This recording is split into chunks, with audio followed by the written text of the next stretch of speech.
Caroline. Allô, Caroline. Bonsoir, Caroline.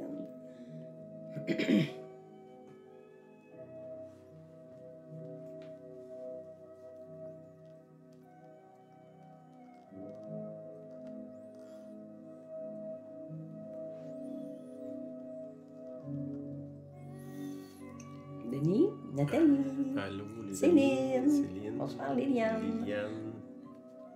Très bon de vous voir.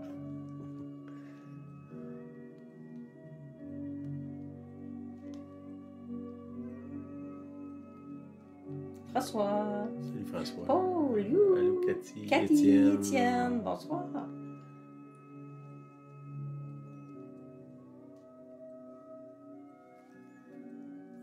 Allô. Marjolaine. Richard. Richard. Des gros becs. Ouh. Sandy. Allô, Bonsoir, Sandy. Sandy. Une autre silence. Merci, hein? Oui. Vas-y.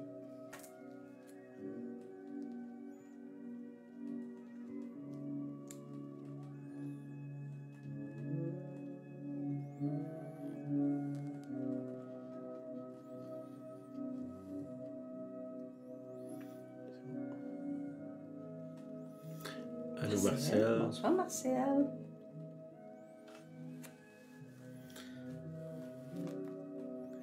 Allô, Patrick Gaétane aussi. Patrick, Françoise, le mardi.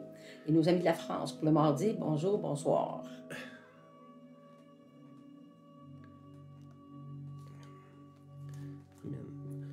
T'avais dit quelque chose? Je me dis tout à l'heure. Bien sûr. Oui, le 21 21 mai. mai, on a la réunion de silence à Sainte-Clotilde-de-Beauce, au centre multifonctionnel. C'est dans le centre du village, là.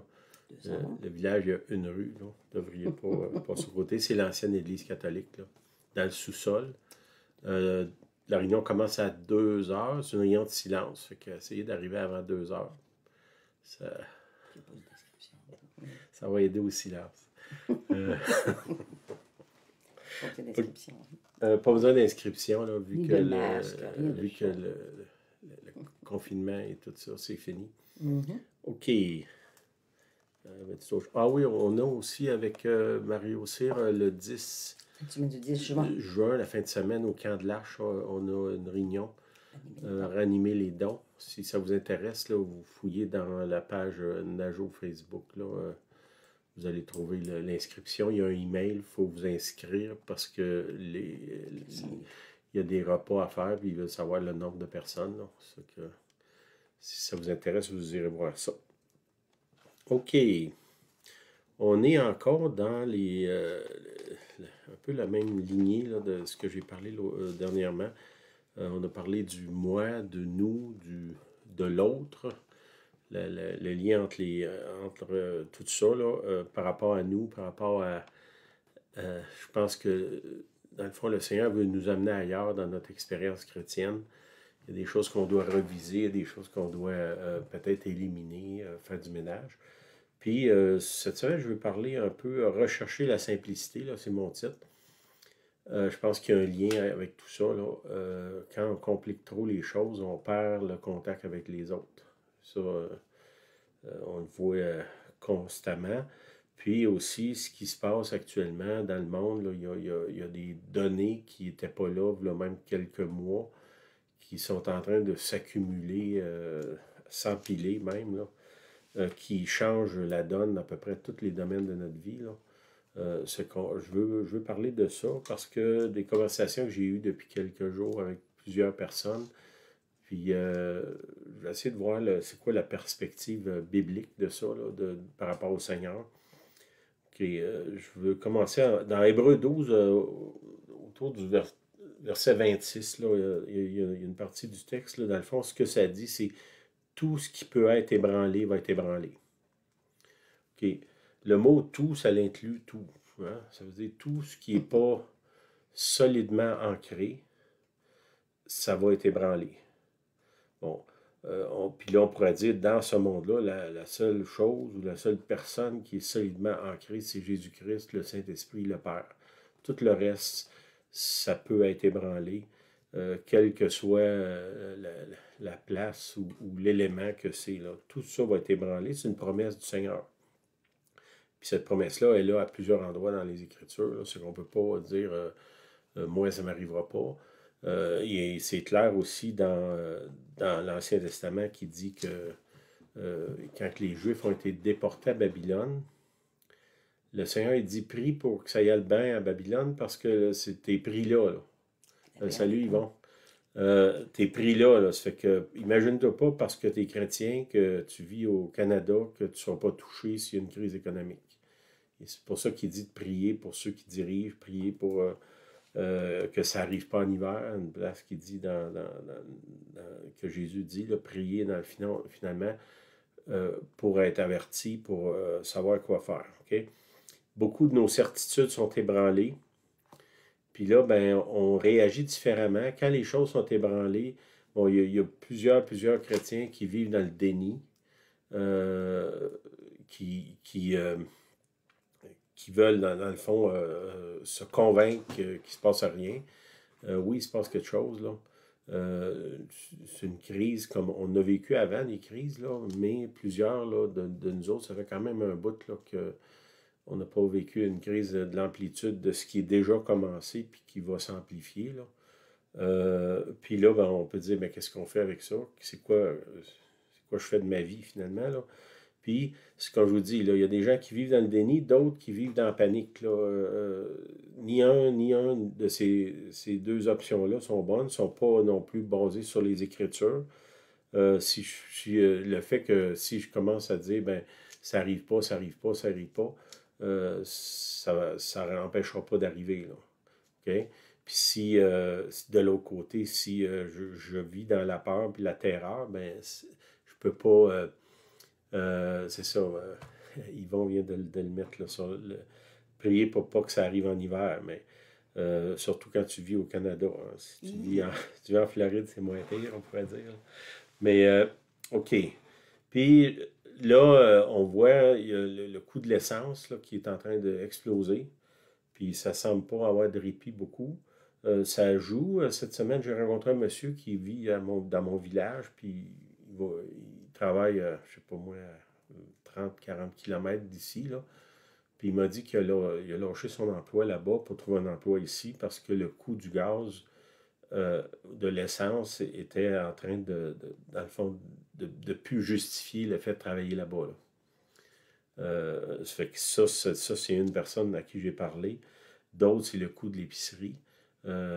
Quelqu'un me disait aujourd'hui qu'il a vu dans un dépanneur une pinte de lait à 7 ça, c'est hier.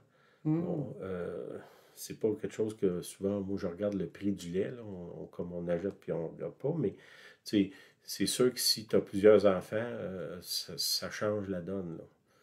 Les fruits, les légumes, le grain, si nous autres, on a des poules, là, le prix du grain a presque triplé là, depuis quelques mois. Toutes ces choses-là, ça nous impacte. Puis, comme je vous dis, il ne faut pas qu'on vive dans le déni de faire semblant que ça n'existe pas. Il ne faut pas non plus se sauver ou se cacher en dessous d'un lit. Là. Il faut s'asseoir et dire, OK, qu'est-ce qu'on fait? Pour la plupart des gens, là, les salaires n'augmentent pas, puis les dépenses augmentent. Ça veut dire que mon pouvoir de vivre, il diminue. Mon pouvoir d'arriver. Puis on sait qu'il y a déjà des gens qui étaient, on pourrait dire, presque pris au cou, jusqu'au cou, dans soit des dettes, soit dans juste simplement à vivre normalement, là, essayer de vivre. OK. Puis beaucoup aussi de gens à qui j'ai parlé dernièrement qui remettent en question plein de choses. Je vends ma maison, je n'achète une maison, je change de ville, je change pas de ville, je change d'emploi, je change pas d'emploi. Je vais à l'école, je ne vais pas à l'école, je lâche l'école. Bon, qu'est-ce que je fais? Puis les ministères aussi, plusieurs pasteurs là, qui se demandent, mais est-ce que je continue? Qu'est-ce qui arrive là, finalement? Toutes ces questions-là, on ne peut pas les faire semblant qu'ils ne sont pas là, ils sont là dans notre tête. Puis là, il faut dire, ben, OK, Seigneur, qu'est-ce que je fais avec ce questionnement-là? Puis moi, dans le fond, je vous dirais, une des solutions, c'est d'essayer de simplifier notre vie, okay? De rendre la vie plus simple. Comment on arrive là? bien ça, c'est plus compliqué, OK? Ce que je vous encourage à faire, c'est prendre du temps en prière, peut-être ou en silence devant le Seigneur, puis prendre un papier, une feuille, puis écrire peut-être ce qui peut être votre source de revenus, puis vos dépenses, puis de voir est-ce que je peux jouer dans ça, là. Là, vous dites, ben, qu'est-ce que ça a rapport avec l'Évangile? Ça a rapport que... c'est ça. Puis, il faut que, comme chrétien, on pense comme le Seigneur, le royaume de Dieu nous dit de penser. Puis, c'est pas nécessairement de penser comme le monde. Le monde a des solutions, puis ces solutions-là, c'est ça qui nous a mis dans le trouble. C'est que le Seigneur a d'autres choses que ça. OK? Fait que le mot peut-être principal, là, c'est comment je peux simplifier ma vie. Puis ça s'applique autant aux finances qu'au niveau relationnel, qu'au niveau spirituel, tous les aspects de la vie. Seigneur, comment je peux arriver à avoir une vie plus simple, qui est moins complexe, qui est moins compliquée, qui fait que je ne cours pas partout, puis je suis toujours en train d'atteindre un feu à gauche, puis un autre feu à droite, puis on dirait qu'il y a quelqu'un qui se promène autour de moi, qui allume des feux constamment, là. Ça, c'est pas la vie que le Seigneur nous a promis, là.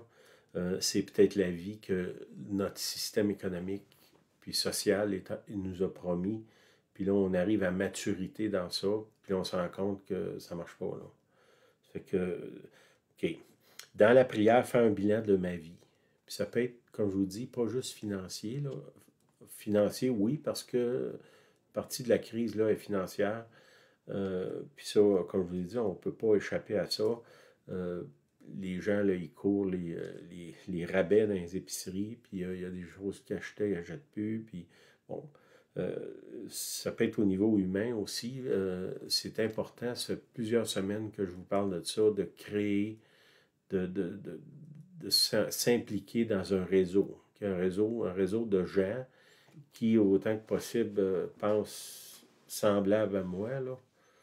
Pour pas que, tu sais, si je m'en vais d'une place, que tout le monde pense à gauche, puis moi je pense à droite, bien, je vais constamment être dans un conflit. C'est que si on cherche des gens, là, la semaine passée, je vous ai parlé que ça se peut que Dieu mette des gens dans ma vie qui ne pensent pas exactement comme moi. L'idée, c'est quelles sont les places qu'on se rejoint, puis concentrons-nous là-dessus. Hein, si j'ai 10 points de doctrine que je m'entends, puis il y en a un que je ne m'entends pas, ben peut-être que je ne devrais pas trop m'attarder sur celui que je ne m'entends pas, là.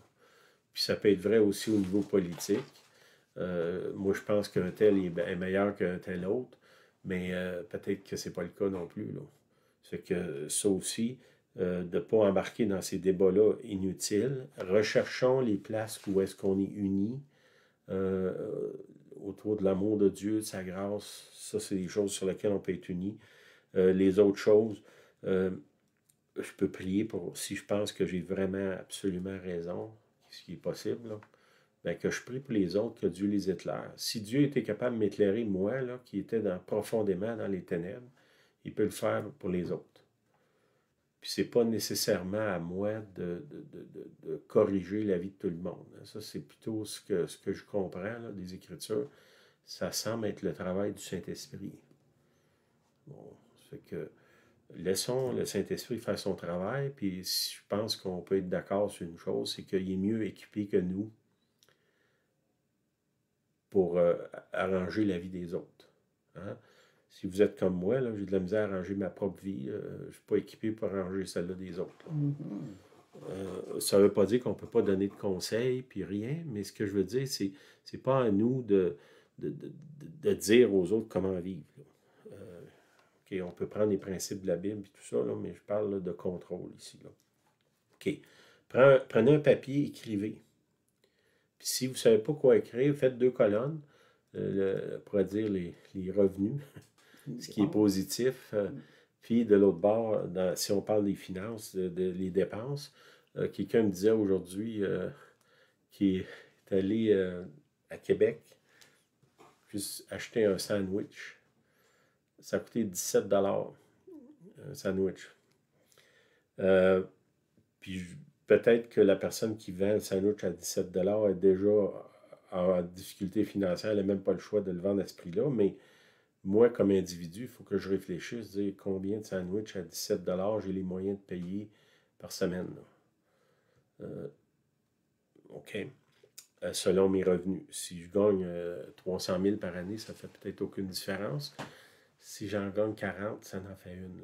C'est qu'il faut que je voie, selon moi, qu'est-ce qui se passe. OK. C'est quoi ma vie? Une des conversations que j'ai eues, quelqu'un disait, je me rends compte que ma vie, c'est de travailler. Je fais juste ça. Je reviens chez nous, je suis brûlé, je n'ai pas envie de voir personne. Ou je n'ai pas le temps d'aller voir personne. Bon, ça en est une place que peut-être, est-ce qu'il y a quelque chose que je peux corriger dans ça? Parce que si je passe ma vie comme ça, qu'est-ce qui va arriver à ma retraite? Je n'aurai pas de relation avec personne, je vais être seul au monde, là. Parce que je n'ai pas bâti des relations dans ma vie. Je vais peut-être avoir plein d'argent, mais je n'aurai pas d'amis, je n'aurai pas personne. C'est que ça, il faut réfléchir à ça là. Ça, c'est une place peut-être c'est une conversation que j'ai eue, mais pas juste avec une personne, avec plusieurs. C'est que par rapport à mon travail, est-ce que, moi je vous dirais, si normalement, si je travaille 40 heures par semaine, bon, 45, 40, je devrais être capable d'arriver à vivre. C'est pas normal qu'il faut que je travaille à 2 jobs pour arriver là. Là, à ce moment-là, il faut peut-être que je regarde dans la colonne des dépenses, il y a des choses que je n'ai pas les moyens d'avoir, peut-être que j'aimerais avoir, que je désire avoir, mais je n'ai pas les moyens. Si j'ai les moyens d'avoir, je sais pas moi, une Hyundai, peut-être que je ne peux pas m'acheter une Ferrari, là. Si je m'achète une Ferrari, est-ce que ça va scraper le reste de ma vie? Il y a peut-être des chances, là. Ça, c'est juste pour un auto, là. Ça peut être pour d'autres choses aussi. OK. Puis d'aller dans le Seigneur, dire, Seigneur, tu m'as promis une nouvelle vie, la nouvelle naissance, là. C'est quoi qui parle? Jésus va nous donner une nouvelle vie. Okay? Est-ce que cette nouvelle vie-là fait référence à une vie qui est enterrée dans les dettes, dans l'isolement, ou est-ce que je vois personne parce que pour toutes sortes de bonnes ou mauvaises raisons? Je ne pense pas. La vie abondante que Jésus me promet, est supposée toucher tous les aspects de ma vie. Ça veut dire que je dois prospérer, comme dans 1 Jean, il dit... verset 3. Prospère comme les... 3 Jean, excusez. Troisième épître de Jean. Pas de chapitre 1 parce qu'il y a juste un chapitre, là, mais... bien-aimé, je désire que tu prospères à tout égard, comme prospère l'état de ton âme. Okay? Tout égard. Quand il dit prospère, ça ne veut pas dire que j'ai 1 million dans mon compte de banque. Ça veut dire que je suis heureux. Puis ça, le bonheur, il faut peut-être s'asseoir et dire, Seigneur, c'est quoi, toi, ta définition du bonheur pour ma vie personnelle? Parce que pour moi, ça peut être une définition, puis pour un autre, ça n'est un autre. Okay? J'avais un passage qui m'a frappé cette semaine, c'est dans Exode 35. Okay? Vous savez que selon la Bible, nous autres, on est le temple du Saint-Esprit. Okay? Le temple, avant qu'il y ait un temple en pierre, c'était une tente. Cette tente-là, le nom de cette tente-là, c'est le tabernacle. Le mot tabernacle, ça veut dire tente en hébreu. Okay? Puis, qu'est-ce qu'il dit? Dieu, il donne des directives à Moïse pour construire le tabernacle. Dans l'Ancien Testament, c'est une tente. Dans le Nouveau Testament, c'est moi. Puis, qu'est-ce qu'il fait? Il dit, ça c'est Exode 35, verset 30. Moïse dit aux enfants d'Israël, « Sachez que l'Éternel a choisi Bethsaléel, fils d'Uri, fils de Hur, de la tribu de Juda. Il l'a rempli de l'Esprit de Dieu, de sagesse, d'intelligence, de savoir, pour faire toutes sortes d'ouvrages. Il l'a rendu capable de faire des inventions, travailler l'or, l'argent, l'airain, de graver des pierres, à enchâsser, de travailler le bois, d'exécuter toutes sortes d'ouvrages d'art. Il lui a accordé aussi le don d'enseigner, de même qu'à Ololiab, fils d'Ahisamach, de la tribu de Dan. Il les a remplis d'intelligence pour exécuter tous les ouvrages de sculpture d'art, pour broder et tisser les étoffes teintes en bleu, en pourpre, en cramoisi, et le fin lin pour faire toute espèce de travaux et d'inventions. OK. Le Saint-Esprit a donné à ces gens-là un niveau d'intelligence exceptionnel pour être capable de construire le temple. Fait que, quel que soit votre état, quel que soit le trou dans lequel vous êtes, même si vous êtes un administrateur pourri, vous êtes quelqu'un qui est nul en relation avec les autres, le Seigneur, il est là, puis il dit, je vais te donner tout ce que ça prend, les capacités, l'intelligence surnaturelle pour être capable d'arriver à construire le temple, qui est ta personne, pour pouvoir faire l'œuvre que je t'ai appelé à faire. Puis on voit, le Seigneur, il appelle Moïse, pour parler à sa place, Moïse, il bégaye. Hein? L'autre, il appelle David pour tuer un géant. C'est un enfant. Fait que, le fait que vous n'êtes pas à la hauteur, c'est quasiment, selon la Bible, c'est quasiment ça qui vous qualifie. Là. Parce que là, vous êtes obligé de dépendre de Dieu, de la sagesse qui vient d'en haut, comme je viens de lire dans ce passage-là. C'est que, pourquoi je vous dis ça, c'est qu'il y a de l'espoir pour vous, quelle que soit la place où vous êtes actuellement. Le Seigneur, il y a un plan. Puis dans ce plan-là, il y a, quand on lit plus loin dans la description du tabernacle, c'est détaillé à l'excès. La moindre mesure, la moindre hauteur, le moindre produit, le bois, la sorte de tissu, tout est détaillé au poil. Ben, la même chose, le Seigneur, quand il construit votre vie, quand il a planifié votre vie, il y avait ce même désir-là d'avoir tous les mini-détails nécessaires pour que vous puissiez vivre l'abondance dans laquelle il vous a appelé. Quand je vous dis l'abondance, ôtez-vous l'idée que l'abondance, c'est d'être riche. En argent, je parle. C'est pas nécessairement ça, l'abondance. Tu peux vivre simplement dans une cabane et être parfaitement heureux. Je suis allé à un moment donné au Mexique, puis le frère du Mexique m'a emmené sur une île. Il y a un monsieur qui vivait là avec sa femme. Ce couple-là, un vieux couple, ça fait des années qu'ils étaient ensemble. Une maison, le bas de la maison était tellement pourri que les poules rentraient dans la maison. Il y avait un plancher de terre. Cette maison-là, elle respirait le bonheur. Il y avait un bonheur, il y avait une paix, il y avait une joie, il y avait quelque chose là. Puis, je dis, selon nos standards, nous autres, on aurait dit, ces gens-là sont pauvres. Non, ils étaient profondément riches. C'est que la richesse, c'est pas juste avoir des choses matérielles abondantes. Là, OK? Dans le contexte actuel, qu'est-ce qui est nécessaire? Tu sais, il y a des choses que peut-être que j'avais les moyens d'avoir, il y a 2 ans, il y a 3 ans, il y a 4 ans, puis aujourd'hui, je n'ai plus les moyens. Ben, il faut que je sois prêt à mettre. Moi, mon image, c'est toujours le Seigneur, il vient devant moi, puis il dit, mets tout sur la table. Puis on va négocier à partir de là. Ce qu'il faut que je sois prêt à mettre tout sur la table, puis laisser le Seigneur faire le ménage. Puis faire confiance, comme je vous dis, que Dieu a un plan parfait, super détaillé pour ma vie, que s'il me dit d'enlever une chose que moi, je pense que c'est tellement important, c'est parce que lui, il sait mieux que moi ce qui est bon. Fait que ça, je pense que c'est nécessaire. Puis si vous êtes en famille, vous êtes marié ou vous vivez avec quelqu'un, vous avez des enfants, vous vivez peut-être avec quelqu'un d'autre sans être marié. Il y a des fois, je sais pas moi, il y a des amis qui vivent ensemble dans la même maison. Ils ont acheté une maison ensemble parce qu'il n'y avait pas les moyens de vivre autrement. Si vous vivez dans une ville, peut-être que vous avez des colocs. Ben, faites ce bilan-là personnellement, mais faites-le aussi avec les autres. Je ne peux pas, moi, faire un bilan sans inclure Julienne dedans. Ça ne marche pas. Ce que je vais faire, je vais enlever les affaires qui sont importantes pour elle, puis je vais garder les affaires qui sont importantes pour moi. Après ça, je vais y présenter ça. Mais vous comprenez ce que je veux dire, là? C'est qu'il faut qu'on soit d'accord sur notre plan. Parce que là, on parle dans le fond, de rationaliser, si on peut dire. Là. Puis on doit le faire à cause justement du coût qui monte. Puis beaucoup de gens, les salaires n'ont pas monté. L'autre chose, c'est beaucoup de chrétiens, là, je veux dire, on va dans les églises. On pourrait dire que la majorité du monde qui sont dans les églises actuellement sont soit à la retraite ou sur le bord de la retraite. Là. Il y a des jeunes, là, mais une grande partie, c'est ça. Bon, la plupart des gens qui prennent leur retraite, leur salaire, il baisse au moins de 30 à 40 Mhm. Puis il y en a d'autres, c'est plus que ça.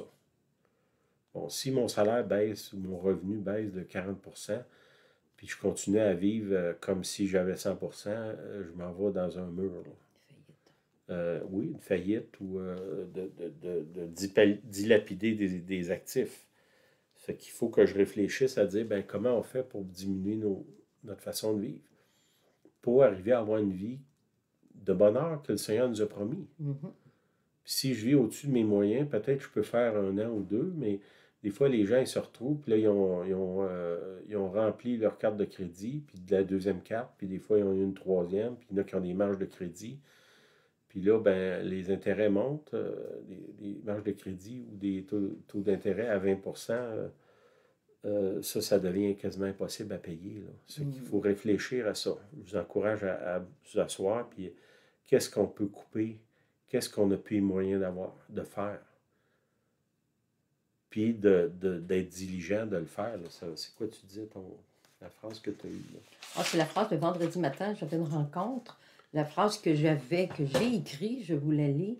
De savoir quelque chose ne change pas nécessairement quelque chose. C'est ça. Le fait que je sais que je gagne moins que je gagnais avant, ça ne change rien. Là. Il faut que j'agisse, que je pose des gestes, il faut que je m'avance. Là. OK? Qu'est-ce que je peux changer? Bon, il y a peut-être des habitudes qu'on a. Je ne sais pas si, comme je vous ai dit, là, si les sandwichs sont rendus à 17 ben peut-être qu'il faut que je coupe si je vais au restaurant à tous les jours ou 2 jours. Là. Ça, c'est des choses que je peux faire. Il y a d'autres affaires que je peux regarder aussi. Le promenage inutile. La gestion de l'énergie dans la maison. Ce genre de choses-là. Il y a peut-être aussi parmi nous des gens qui ont besoin d'un miracle. Là, que finalement, mon état de santé financière ou sociale ou familiale est tellement en mauvais état qu'il y a juste un miracle qui peut me sauver de là. Bon, on sert le Dieu des miracles. Si vous avez besoin d'un miracle, Dieu peut faire un miracle. Mais souvent, le miracle, qui va être, particulièrement dans ce domaine-là, il va être associé à des demandes que Dieu va mettre devant vous. Il va dire, ben faites telle chose, puis moi, je vais faire telle chose. C'est que de s'asseoir sur le divan puis attendre un miracle, c'est peut-être pas nécessairement ce que Dieu veut. Il y a des gestes à poser, puis le côté l'impossible, c'est Dieu qui va le faire. Le possible, c'est moi. Là. Okay? Faites pas comme quelqu'un qui... Un exemple que je donne, là, qui boit trop, puis que là, il y a une cirrhose, puis il veut avoir la guérison de la cirrhose pour continuer à boire. Puis je dis pas que Dieu peut la donner quand même, parce que Dieu, il n'est pas... Dieu, il est Dieu, là, mais vous comprenez cette attitude-là, de dire, ben Seigneur, paye mes dettes pour que je continue à m'endetter, ou que je continue à vivre au-dessus de mes moyens, ben ça ne fonctionne pas, ça. Là. Ce qui vous avez des choses à faire. Puis je vous dirais, il y a plusieurs, pourquoi je m'adresse comme ça à vous aujourd'hui, là, c'est qu'il y a plusieurs personnes qui sont soit en danger actuellement, financièrement, socialement, humainement, spirituellement. Puis vous êtes, comment je dirais, dans une situation d'urgence qu'il faut changer vos habitudes. Là. C'est que ça, c'est ce qui est sur mon cœur. Il y a un passage qui dit, bon, j'adresse ça au niveau du travail. Et moi, on a fait des calculs, là, puis au niveau financier, au niveau du salaire, on appelle ça un chiffre magique. OK? Je sais que vous n'aimez pas ça, le mot magique, là. Mais ce que je veux dire par là, c'est que il y a quelques années, j'ai un frère qui travaille dans un très bon travail, un bon salaire. Puis il y a eu une augmentation de salaire. Puis ce qu'il a fait, il s'est assis, puis il a compté son augmentation de salaire.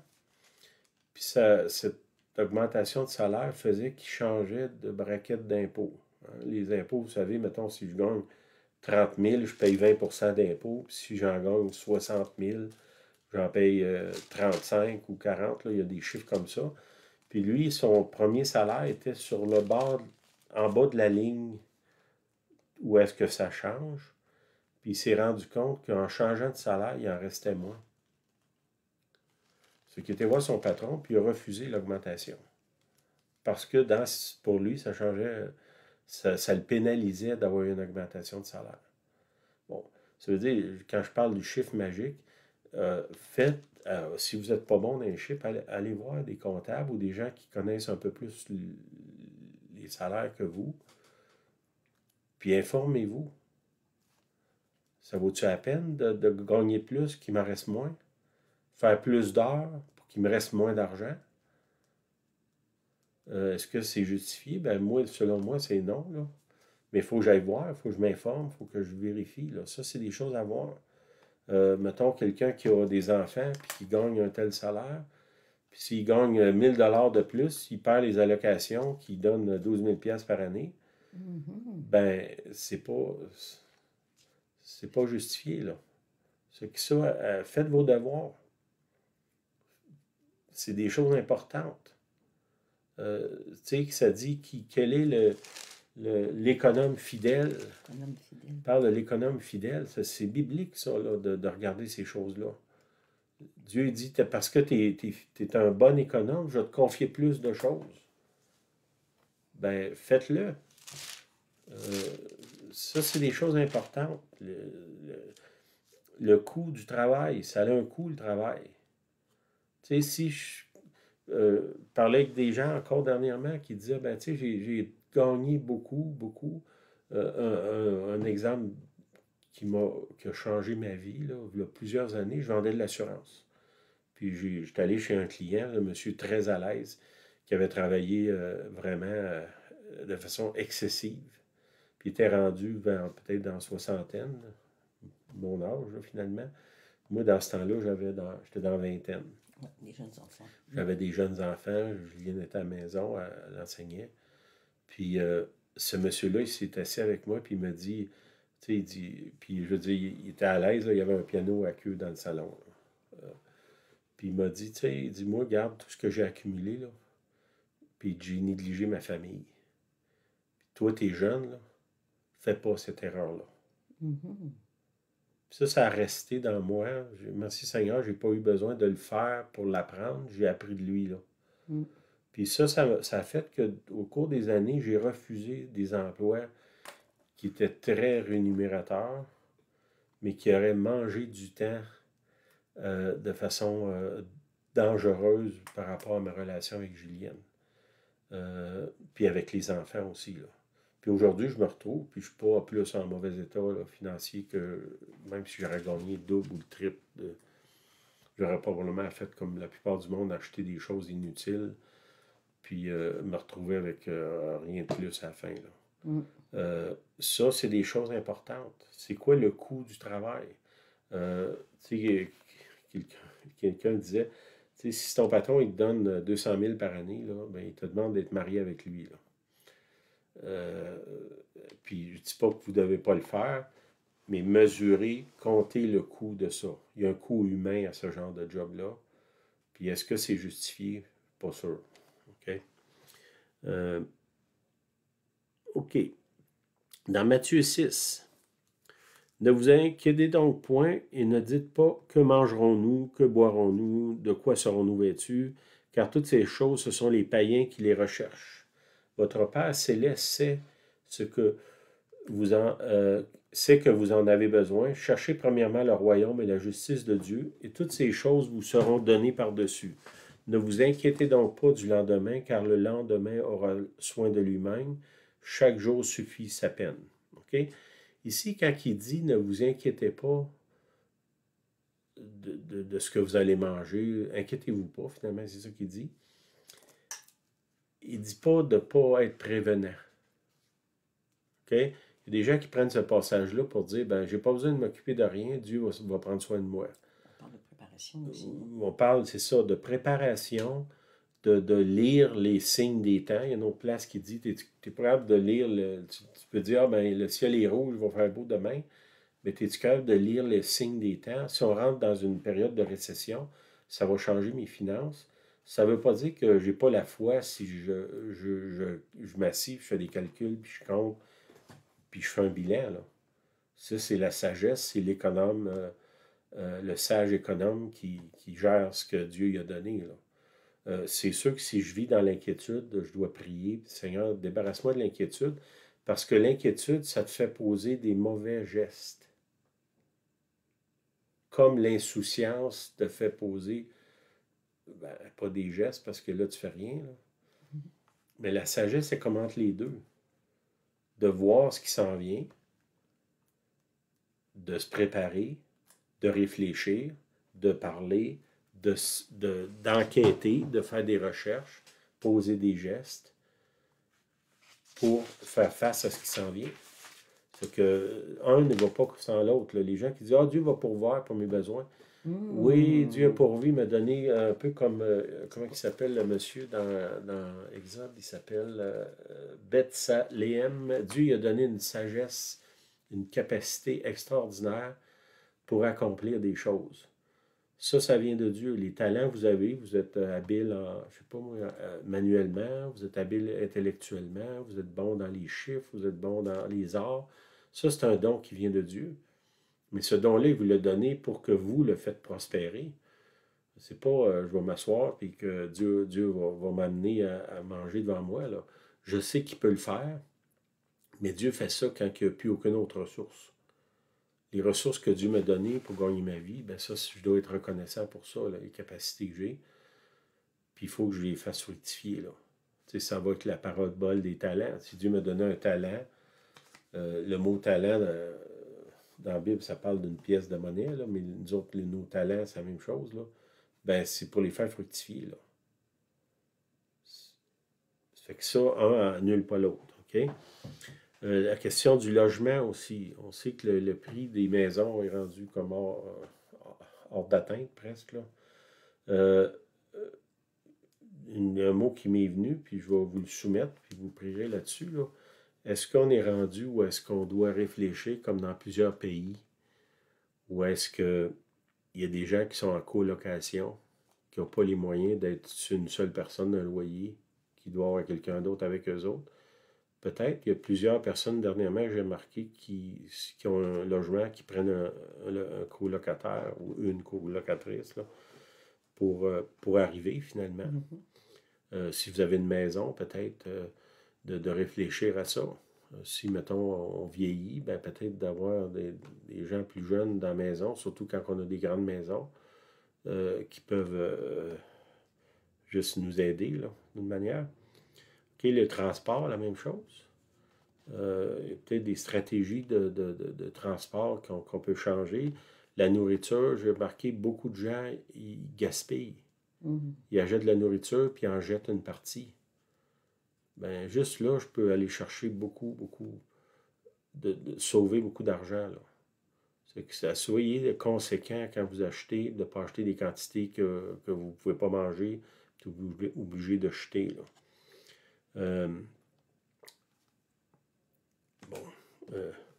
Les vêtements, c'est la même chose. Beaucoup de gens, on va dans les comptoirs familiales, il y a plein de linge neuf. Les étiquettes sont après. Des gens qui ont acheté du linge puis ils ne le mettent pas. Bon, ça, c'est des choses qu'on peut faire aussi. L'autre chose, ça, c'est, si je vous en ai parlé dans les autres semaines, je vais revenir là-dessus. Vous devez vous connecter avec du monde, sortir de votre isolement. Ça, c'est fondamental. Quand il y a une crise, on a besoin les uns des autres. Essayez peut-être dans votre papier de bilan, là, que je vous ai parlé au début, de voir qu'est-ce que moi je peux apporter dans un groupe. C'est quoi mon talent? C'est quoi ma part? Pas la part que je vais tirer des autres, mais la part que je vais amener. Faites-la, recherchez-la dans votre bilan. Une habilité, une quelconque, que je peux faire. Le mot troc, il est sorti dernièrement beaucoup aussi, là, que moi je peux échanger. Je te donne des heures, je fais ça, puis toi tu me donnes des heures ou des biens d'une autre façon. Un troc qui peut se faire. Pour faire ça, ben, il faut qu'on ait bâti un réseau, il faut qu'on sorte de notre isolement. Puis ça, c'est pas nécessairement facile. Priez, demandez au Seigneur la grâce de le faire. OK? ça dit dans la Bible aussi, dans une des façons pour. Puis j'étais à Charlotte, en Morning Star dernièrement, puis un des frères, puis on était plusieurs ensemble, on parlait justement de la crise économique. Puis on se disait, ben qu'est-ce qu'on peut faire, là? Puis un des frères, puis j'ai mis ça à l'épreuve, on a mis ça à l'épreuve des centaines de fois, des milliers de fois dans notre vie. Ça dit, Matthieu 6, 20, « Mais amassez-vous des trésors dans le ciel, là où la teigne et la rouille ne détruisent point, où les voleurs ne percent ni ne dérobent. » OK, c'est quoi les trésors dans le ciel? Ben, je ne peux pas faire un chèque au Seigneur. Là. Je peux le faire, mais ça n'aura pas grand-chose. Quand je donne, puis là, je vais aller Matthieu 25, 35. OK, je vais finir avec ça. Là. Matthieu 25, 35. « Car j'ai eu faim et vous m'avez donné à manger. J'ai eu soif et vous m'avez donné à boire. J'étais étranger et vous m'avez recueilli. J'étais nu et vous m'avez vêtu. J'étais malade et vous m'avez visité. J'étais en prison et vous êtes venus vers moi. » OK? Ça va. Les trésors dans le ciel, c'est là. C'est là que je mets l'argent. Ben, c'est pas juste l'argent qui parle ici. Il parle du temps. C'est quoi? C'est le temps, l'énergie. L'énergie, puis les talents, non? L'argent. Ce qu'on peut investir dans les autres. Du temps, de l'énergie, de l'argent. Ouais.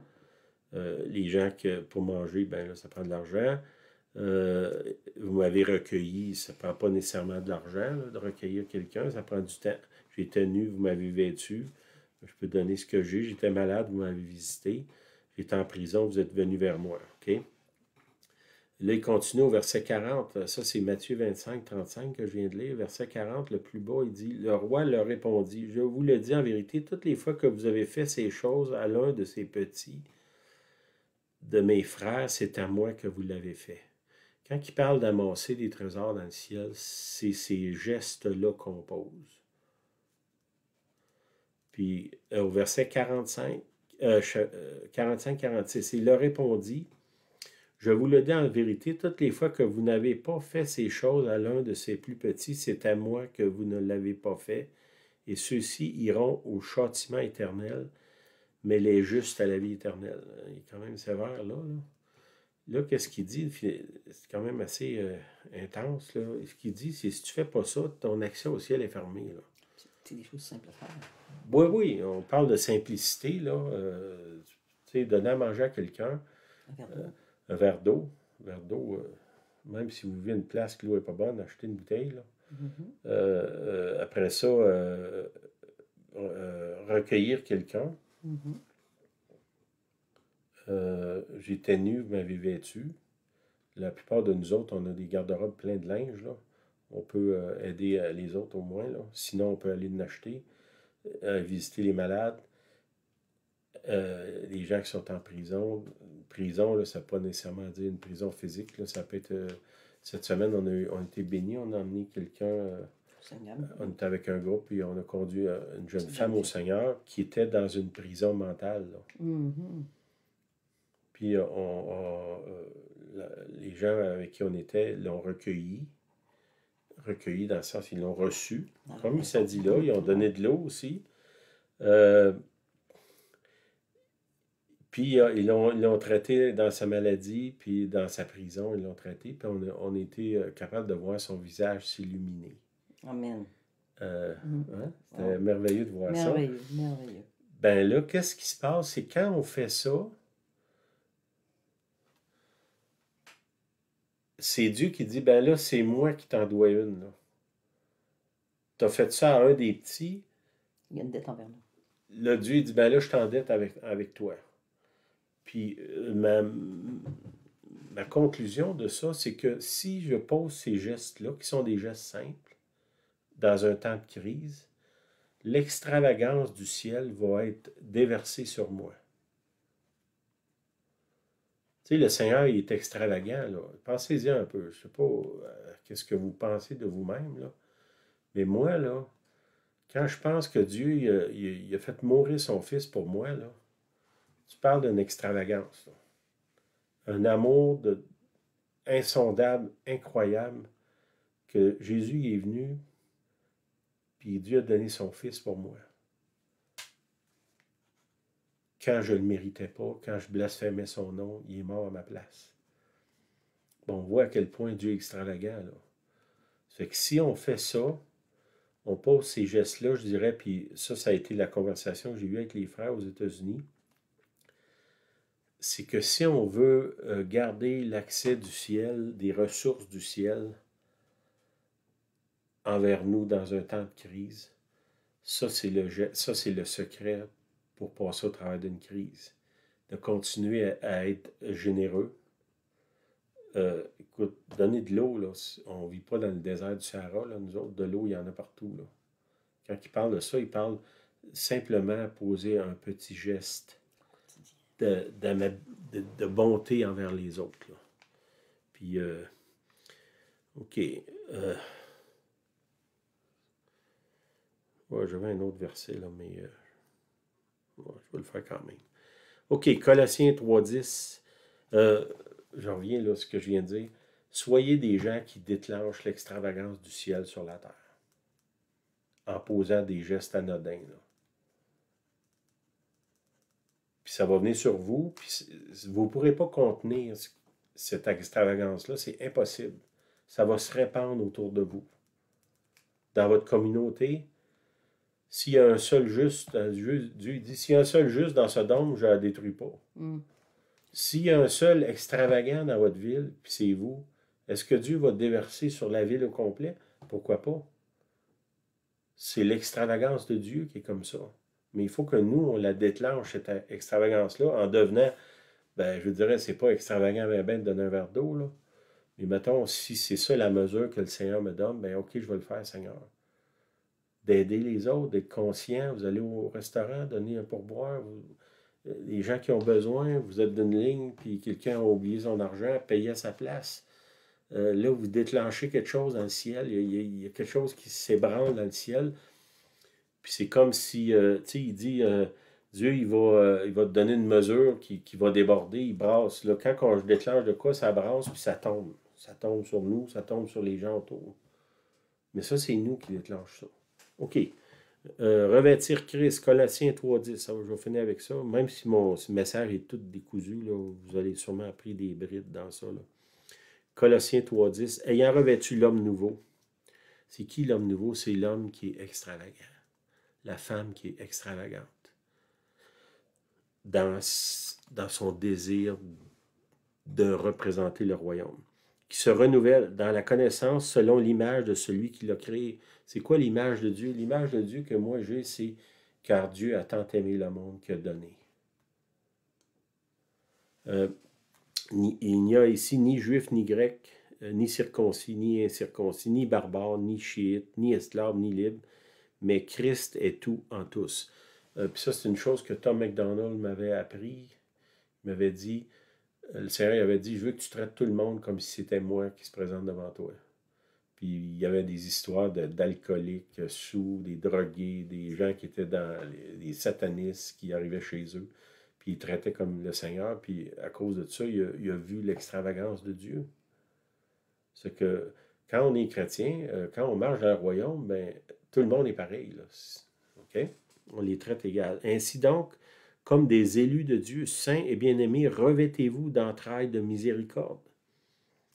C'est quoi un vêtement qui nous est donné? Seigneur, donne-moi ce vêtement-là de miséricorde, le vêtement de la bonté, de l'humilité, de la douceur, de la patience. Supportez-vous les uns les autres. Ça parle de bâtir un réseau. Quand tu es dans un réseau, il y a tout le temps quelqu'un qui vient te contrarier. Et si quelqu'un a sujet de se plaindre de l'autre, on a-tu des occasions de se plaindre un de l'autre? Hein? Pardonnez-vous réciproquement. Il n'est pas en train de dire si tu es tellement saint que tu n'as pas d'occasion de te plaindre des autres. Si ça arrive, pardonne. De même que Christ vous a pardonné, pardonnez-vous aussi. Mais par-dessus tout, ces choses, revêtez-vous de la charité, qui est le lien de la perfection. Vous voulez marcher dans la perfection? La charité, c'est l'amour. Et que la paix du Christ, à laquelle vous avez été appelés pour former un seul corps, on parle ici encore de l'unité du corps, d'un groupe, dans une communion avec des gens qui devient un seul corps. Règne dans vos cœurs et soyez reconnaissants. Amen. Amen. OK, Seigneur, je te prie, Seigneur, qu'on vit dans les temps de crise. Je te prie qu'on soit vigilant, qu'on puisse être sérieux, faire des bilans de notre vie, qu'on devienne des économes fidèles, qu'on devienne des administrateurs fidèles, mais en même temps des gens qui sont extravagants au niveau de l'amour, au niveau de la générosité, au niveau de donner, puis qu'au travers de ces dons-là, Seigneur, tu nous protèges dans la crise économique et sociale qui s'en vient, les grands bouleversements qui sont là à notre porte. Donne-nous, Seigneur, de garder le ciel ouvert au-dessus de nous et aussi autour des gens qui nous entourent en agissant simplement comme tu le demandes. Rien de compliqué, simplement être bon et généreux. Amen. Amen. T'avais-tu quelque chose? Je vais revenir sur une chose. Quand tu as parlé du pardon, moi, j'ai le mot réconciliation depuis le début de l'année. Ben, je pense qu'au niveau financier, c'est là-dessus que je veux parler. On est tous un peu endettés, les surconsommation, on est dans l'Amérique du Nord ici. Les cartes de crédit, marge de crédit. J'avoue que nous, on a goûté à ça aussi. Les enfants sont jeunes, on est un peu trop enterrés de dettes, on dira. Puis, le truc que moi, j'ai développé, c'est dans la repentance. Quand Jésus est mort sur la croix, si vous remarquez, ça montait vers le ciel sur la croix.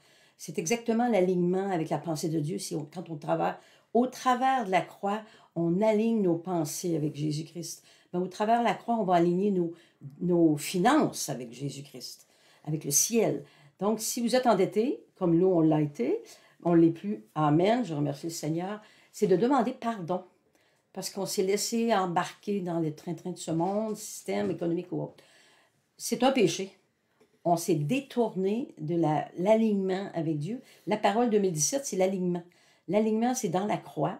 Donc, on va devant Dieu, on demande pardon pour nos finances, nos endettements, nos choses inutiles, puis on demande sérieusement qu'il nous débarrasse des dettes, qu'il nous dirige comment sortir d'eux, dans un temps comme aujourd'hui surtout. Donc, ça va avec le mot réconcilier avec lui-même.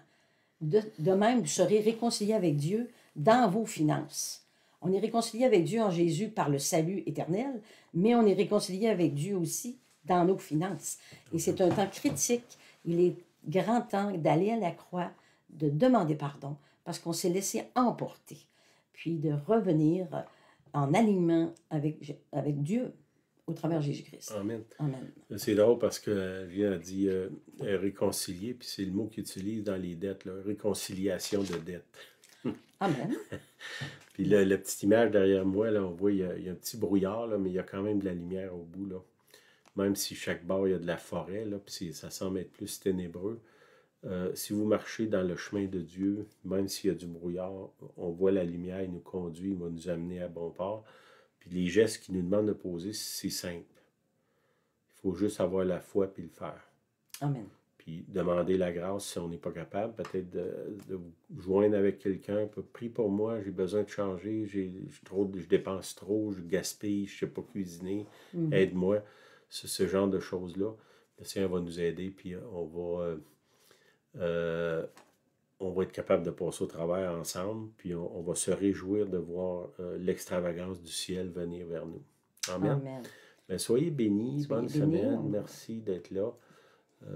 Merci de nous accompagner. C'est toujours un plaisir. Toujours un plaisir. Amen. Bye bye. Bye bye.